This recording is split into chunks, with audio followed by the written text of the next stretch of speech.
What's up, you guys? This is Mr. Sark. Post-epic YouTube fail.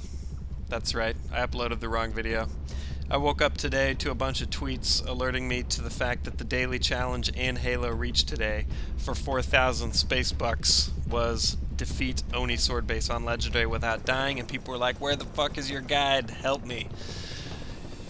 So I rolled out of bed, surly as usual, and cut this thing together in a frenzy all afternoon because I actually was going to Disneyland tonight to go see their new Tron stuff, which I'm very excited about.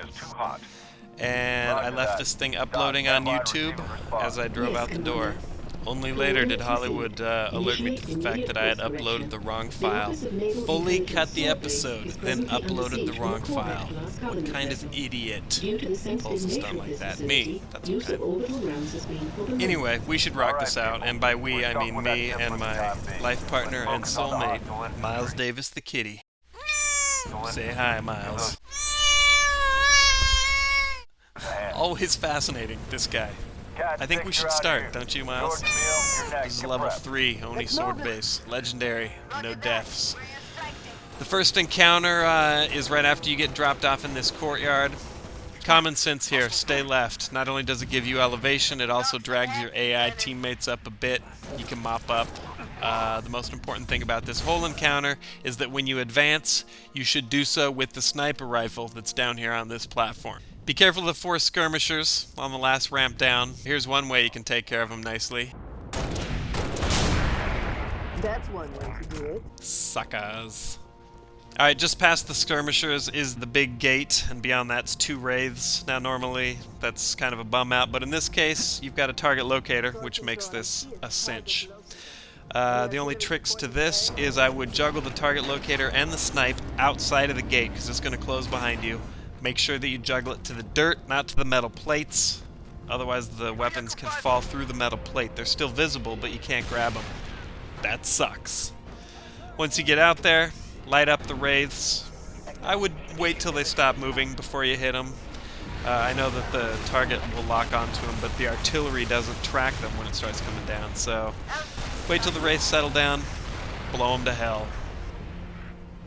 Alright, mop up the last few guys surrounding the wraiths, hop in the Warthog. You've got an idiot in the back, and you've got indestructible cat in the front. From here you've got a choice. You can head west to the anti-aircraft battery, get that back online, or you can head east, activate a comms array. Let's do shape time again. Happy shape time. From here the level, I would say, looks a bit like a lollipop, just like the ones I keep in my van, in case I come across a playground. You know what I'm saying?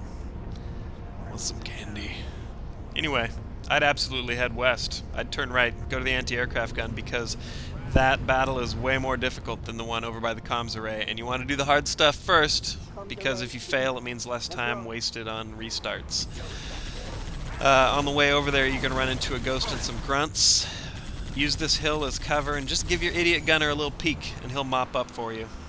Once you clean up, keep driving around, stay to the left, hug the cliffs, all the way past the AA battery, get up to the high ground, and this move cracks me up every time.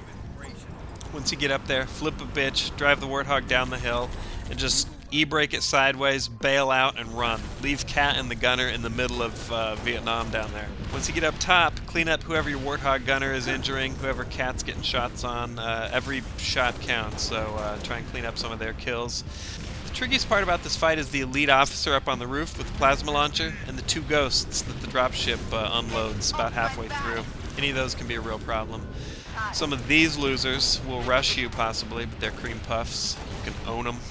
Burn some sniper rounds on the head honcho. It's the safest way, and you're going to be able to refill your ammo here in just a little bit with the long rifle there. So take him out and then just clean up with the DMR as much as you can.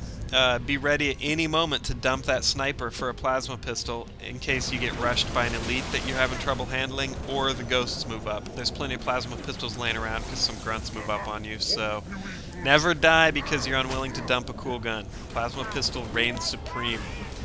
As far as the ghosts go, sometimes they push up on you, sometimes they don't. The fight doesn't really change at all, it just depends on where you're going to throw down. Either using this rock for cover or you're fighting them from the building. whatever, you can handle it. Plasma pistol's the key.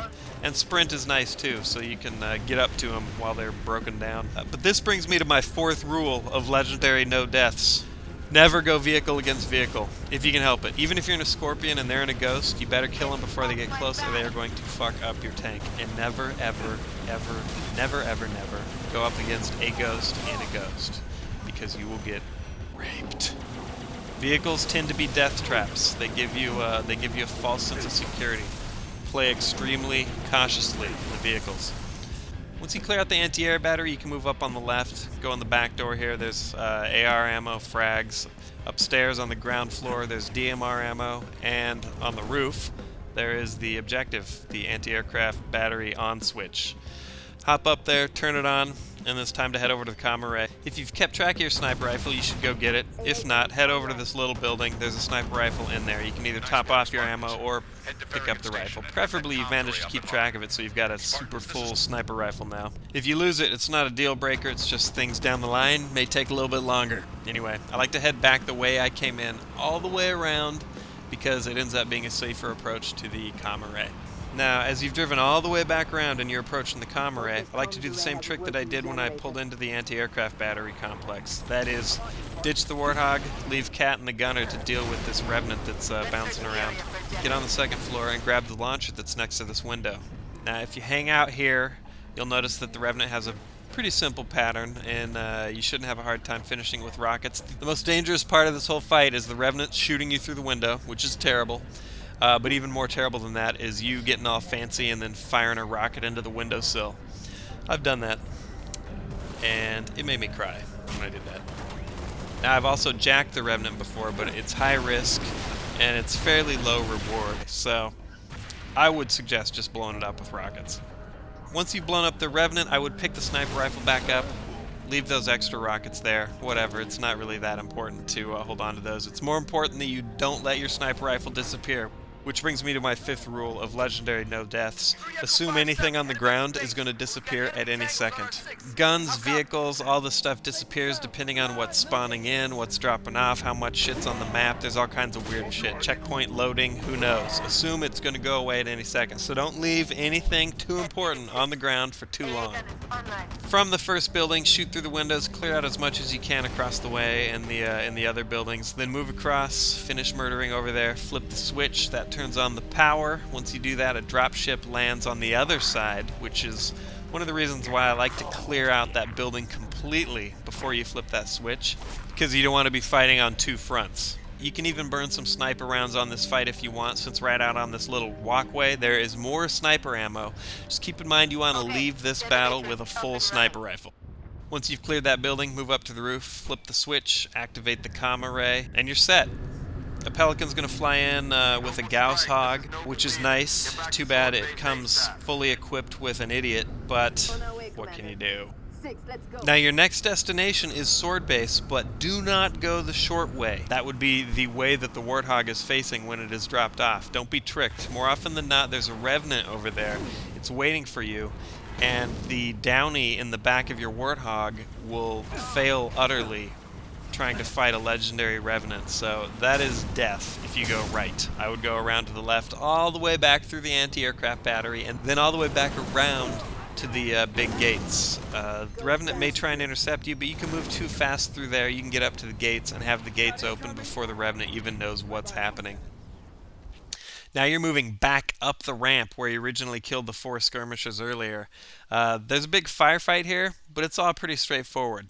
There's no tricks. You just need to keep your wits about you, keep your head down, use those plasma pistols, and work your way through it. The twist comes once you have to enter Sword Base. This time, instead of going towards your LZ, you're going down into the base. At the bottom of the ramps, though, are 2 hunters. That's not good news. So, here's your options. Hopefully you've got a full sniper rifle right now. You can set up at the top of the ramp and empty sniper rounds into these guys' necks and backs until they die. Shoot them in the red, it does extra damage. Now if you did lose your sniper, here's what you gotta do, and it's gonna take forever, but hey, it's better than dying. You're gonna empty every gun on the ground into these guys, 1 shot at a time. There's an urban legend that they are invulnerable except for their G-spots, the little red G-spots, and that is bullshit. They still take damage, They just don't take a lot of damage. You don't want to shoot them in the shield. That's no good. But you shoot them in the head, the cankles, the arm, whatever. It doesn't matter. You're still chipping away at them, and every shot makes it easier in case you got to go down there and go toe-to-toe with them. Now, if you do eventually run out of ammo completely, and there's still a hunter or hunters on their feet, then you're going to have to move down that ramp, grab shotties from the center column, and you're going to have to do it the old-fashioned way, toe-to-toe. Alright, moving on from the hunter encounter, you're going to take a short elevator ride with Cat and move into the bowels of the sword base. Basically helping some Marines clear the halls. Once again, this is all very straightforward. Plasma pistol, DMR. When your DMR runs out, grab one of these losers, needle rifle, and just watch your corners. Don't stick your head out. Don't be dumb. Once you get to the top, however, you're given a ton of rockets, and your final task is to take out some Banshees and a Phantom. Watch out for a couple cloaked elites. They like to hang out towards the end, down at the Phantom end of the platform. There's plenty of rockets here, including, if you're facing the Phantom, over on the left. There's more in that little hallway. Burn them. Light up those cloaked elites. There's plenty more to knock down these Phantoms and Banshees, so smoke them if you got them. Move back to the back of the platform, shoot the Phantom from a safe distance, and finally, you're left with the Banshees. Take these guys out at your leisure. That's how I say leisure. These guys are terrible. The Banshee pilots are terrible at this game. They suck at flying. They suck at shooting you. They probably got C's and D's when they were in school and had no friends. They're still virgins. They crap their pants uncontrollably. They have horrible, horrible breath. Basically, they're the worst. Look at this idiot. Too bad you can't jack him, but... oh well. I guess if you could jack him, you could just hop on the Banshee and leave all these troubles behind. Find a new planet that wasn't so shit on by the Covenant. Maybe you could get Cat in there. You two could go multiply and replenish the Earth, as the Bible commands us to. Anyway, I don't know where I was going with all that. Here's the wrap-up. This level seems tough, I would say, compared to the first level, but on a scale of 1 to 10, 10 being the difficulty of the Pillar of Autumn, the last level, and 1 being choosing to play Angry Birds instead of Reach, I'd say this level is about a 3, maybe a 4. So, yeah. Buckle up, Buttercup. It only gets dirtier from here on out.